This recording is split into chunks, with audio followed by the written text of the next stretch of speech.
এজন্য এদেশের নারীরা দুইটা জায়গায় বেশি যায়, এক যায় বাজারে, দুই যায় মাজারে।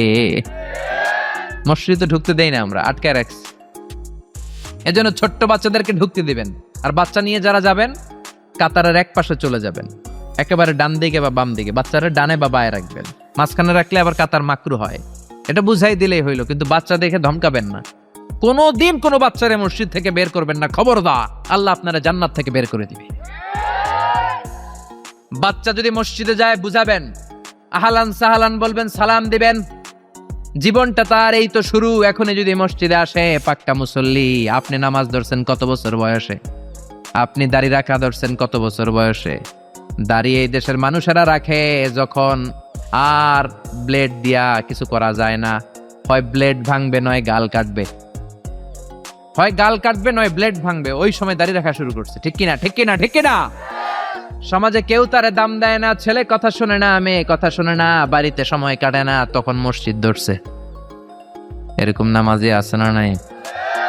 তারপর আপনাদেরকে আহলান ও সাহলান, যারা এরপরেও দাঁড়িয়ে রেখেছেন, এরপরেও মসজিদে যাচ্ছেন, আহলান ও সাহলান। কিন্তু বাচ্চাদেরকে মসজিদ থেকে কোনোদিন তাড়িয়ে দেয়া যাবে। ছেলেরা বললেন আকিমিস সালাহ, নামাজ পড়ো। 7 বছর বয়স থেকে যদি আপনি দাওয়াতি কাজ করেন, 8 বছর বয়সে বলবেন বাবা পড়, 9 বছরেও পড়, 10 বছরও যদি না পড়ে তখন শাসন। 7 বছর থেকে বলা শুরু করলে 10 বছরের আগেই ছেলে পাক্কা নামাজি। ঠিক কি না? অনেকে বলে হুজুর সকালবেলা আমার ছেলে ঘুমায়, আমি কি করুম? আমার অনেক আদরের পোলা সকালে ঘুমায়। আহা, আমার পোলাটা সকালবেলা ভূমিকম্প হইলে কি করবেন? দৌড়। আমনে একাই দৌড় না পোলা লইয়া দৌড়? তা আদরের পোলা না, একটু ঘুমাক। সকালবেলায় আগুন লাগলে কি করবেন? আগুন লাগলে কি করবেন? আদরের পোলা আর একটু ঘুমাক নাকি? দুনিয়ার আগুন থেকে বাঁচানোর জন্য ছেলেরা যদি টানা হেচড়া করে ঘর থেকে বের করে বাঁচাতে পারেন, জাহান্নামের আগুন থেকে বাঁচানোর দায়িত্বটা বাবা হিসাবে আপনার আছে না নাই?